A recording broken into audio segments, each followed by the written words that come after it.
기자님, 네. 오늘은 이렇게 좀 비가 내리고 있긴 한데 네. 여름은 더워야 여름이잖아요. 근데 네. 여름을 지내면 지낼수록 그런 거 있잖아요.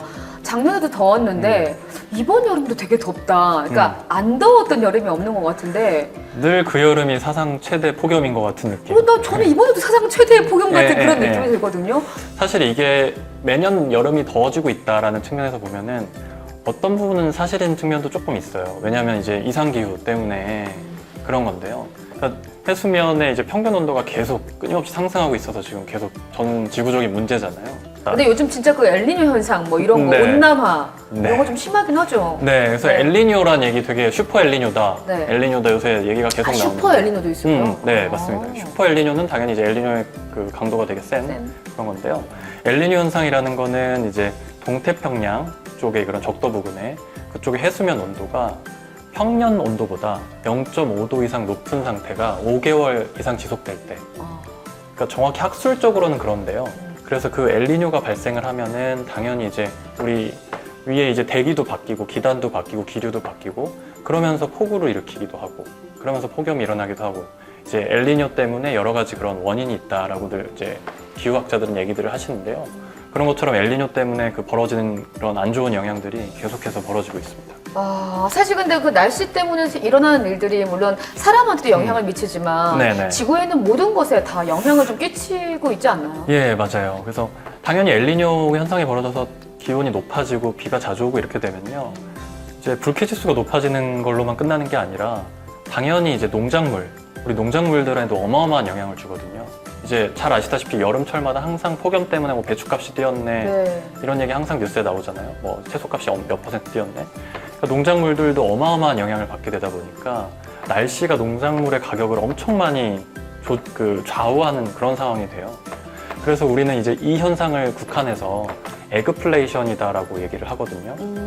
혹시 들어보셨나요? 에그플레이션이요? 네네. 에그플레이션, 계란플레이션은 아니죠? 네. 에그플레이션. 예, 발음은 비슷한데 에그. 에그플레이션은 이제 네. 합성어예요. 그래서 인플레이션이라는 물가 상승이라는 말이 있고 그리고 에그라는 거는 그 에그리컬처, 그러니까 영어로 이제 농업이란 농작물을 뜻하는 말이 있는데 그래서 그걸 합쳐가지고 에그플레이션이다라고 라는 말이 나왔고요. 사실 나온 지 오래된 말은 아니고 뭐 한 2006년, 2007년 이 정도부터 미국의 월스트리트 이런 금융시장 쪽에서 그 농작물 가격이 갑자기 막 상승하는 현상을 좀 지칭하면서 나온 말이라고 합니다.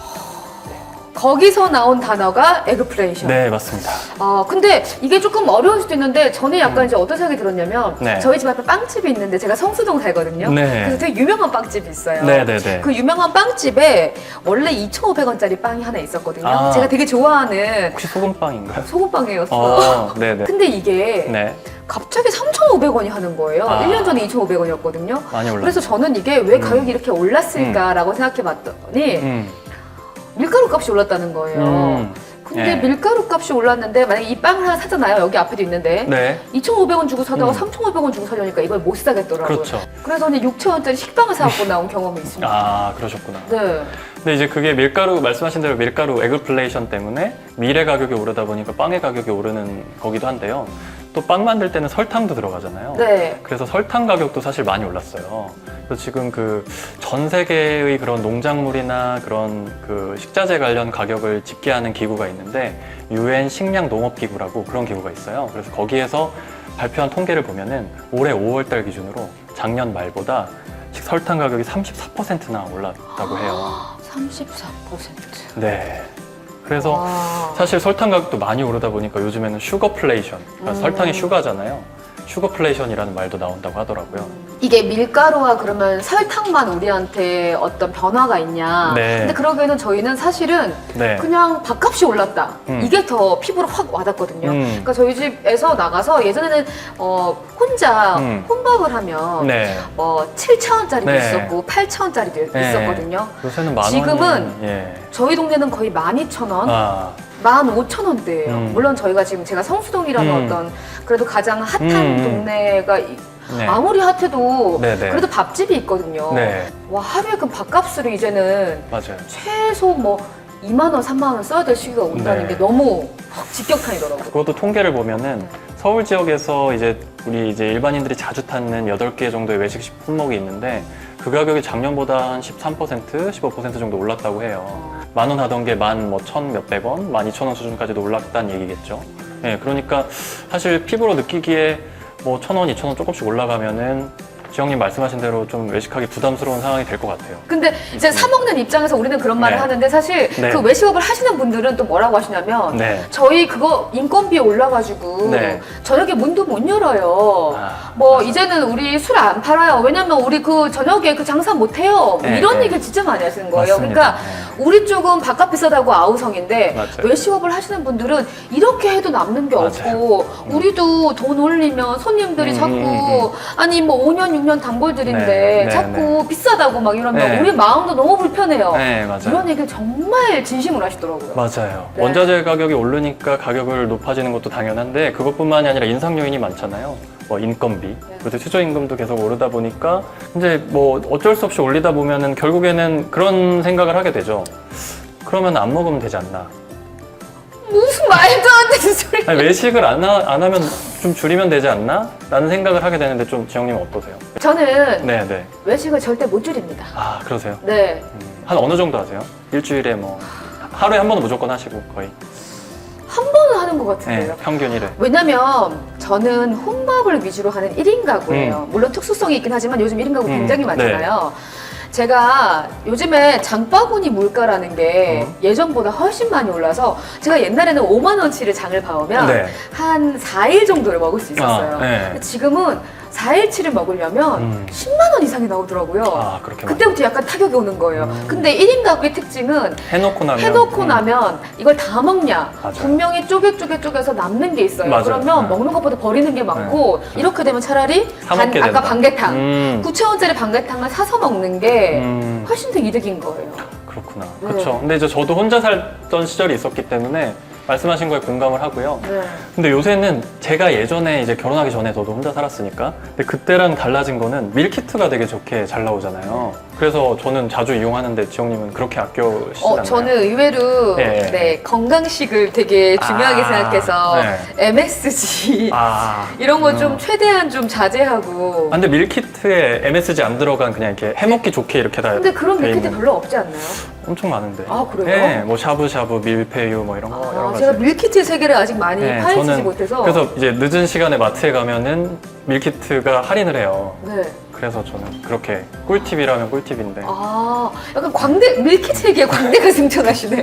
밀키트 되게 자주 이용합니다. 아, 진짜요? 네. 우리 외식비라는 게 네. 사실 저는 이 가구의 차이가 조금 있다고 봅니다. 저는 4인 가족 정도면은 네. 밀키트나 네. 혹은 직접 만들어 먹는 게 좋다고 생각하는데 저는 1인 맞아. 가구는 1인이 애매해요. 네. 애매하다. 네. 약간 이렇게 조금 차이가 좀 네. 그러니까 대가족과 소가족 그 차이가 좀 있는 것 같아요. 맞습니다. 네. 그래서 외식을 아무래도 많이 하실 수밖에 없는데 좀 네. 저렴한 데를 잘 찾아서 최대한 다니시는 게 좋을 것 같고요. 아니 제가 들은 정보에 의하면 네. 독일 같은 곳은 네. 식재료가 네. 우리나라보다 굉장히 좀 싸다고 얘기를 하더라고요. 맞아요. 그래서 네. 거기 같은 경우는 이제 장을 보는 그 문화도 그렇지만 예를 들어서 식재료가 싸기 때문에 외식보다는 네. 집안에서 많이 해먹는 게 좀 발달이 돼 있다고 하는데 그럼 거기에 비해서 우리나라 식재료는 좀 싼가? 아니면 저는 지금 좀 싸다고 느끼진 않는 편인데 네. 기사님 보시기에 좀 어떠세요? 다른 나라에 비해서 식자재 가격이 그렇게 뭐 높지도 않고 싸지도 않고 그냥 비슷한 수준이라고 생각은 들어요. 근데 이제 유럽 같은 경우는 일단은 독일 같은 경우도 제가 알기로 좀 정부에서 네. 식자재 안정을 위해서 노력은 하고 있다고. 예. 그러니까 우리나라로 치면은 100%라고 쳤을 때 독일 같은 경우는 한 30% 정도가 좀 우리나라보다 조금 더 원재료 값이 싸다. 뭐 이 정도의 느낌으로 알고 있는데 그건 맞나요? 네, 저도 뭐 정확하게 숫자까지는 모르겠지만 우리나라보다는 그래도 대체로 주로 사 먹는 그런 식자재의 가격이 좀 저렴하게 한 20-30% 정도는 저렴한 걸로 알고 있고 예, 그래서 많이들 주로 집에서 해 드시죠. 그래서 독일 같은 경우는 앞서 얘기했듯이 어쨌든 정부가 좀 개입을 네. 해서 원자재 값 같은 경우도 폭등하지 않게끔 계속 조절을 좀 하고 있는 네. 걸로 알고 있는데 우리나라 정부는 그러면 어느 정도 개입을 하고 있는 건지. 최근에 되게 지영님 말씀하신 딱 비슷한 사례가 있었어요. 네. 그래서 우리나라에서 요새 막 라면 값이 너무 비싸다라는 그런 아우성이 있었어가지고 네. 그 시민들 사이에서요.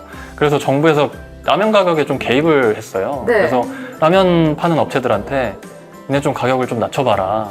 왜냐면 라면이 사실 대표적인 서민 음식이잖아요. 그쵸. 그래서 누구든 이제 좀 주머니 사정이 먹을 수 가벼워도 예, 얼마든지 먹을 수 있고 좀 가격대를 안정적으로 유지해야 될 필요성이 있는 품목인데 그게 좀 오른다. 그러니까 에그플레이션 영향 등으로 여러 가지 이유 때문에 좀 오르는 경향이 있다 보니까 이제 정부에서 좀 그런 목소리를 냈었어요. 라면 업체에 좀 가격을 낮춰라라고 압력을 넣은 거죠. 그래서 실제로 이제 주요 라면 업체들이 좀 가격을 많이 내렸더라고요. 저는 네. 그때 약간 박수를 쳤어요. 왜냐면 왜 우리가 항상 기사나 예. 신문 같은 거 보면은 네. 뭐 엄청나게 폭등한 뭐 가격 상승, 네. 뭐 이거 장바구니 가격 어떻게 잡나, 네, 더 이상은 네, 네. 잡을 수 없다, 뭐 이런 계속 되게 부정적인 기사가 좀 많이 보게 되잖아요. 어떡하지 이런 기사를 보게 되는데 갑자기 라면이 내린다는 거예요. 그래서 제가 그게 너무 눈에 탁 보이더라고요. 그러니까 인하라는 거는 네네네. 많이 보이지 않는 기사거든요. 그렇죠. 가격을 뭐 냅두면은 절대로 내려가진 않죠. 그래서 제가 이 라면 가격이 이렇게 내리는 걸 보고 이게 왜 갑자기 내렸지? 이제 이런 생각이 들었는데 그 정부가 개입을 한 거였군요. 네, 맞아요. 그래서 이제 뭐 사실은 조금 내린 건 50원도 내리고 좀 뭐 네. 많이 내린 데는 300원, 500원 정도도 내렸는데 사실 그거가 엄청 많이 내렸다고 볼 수는 없지만 네. 그래도 심리적인 그런 안도감 같은 게 있잖아요. 기자님 그러면은 네. 앞으로도 이렇게 에그플레이션이 계속될까요? 전 이게 너무 궁금한데.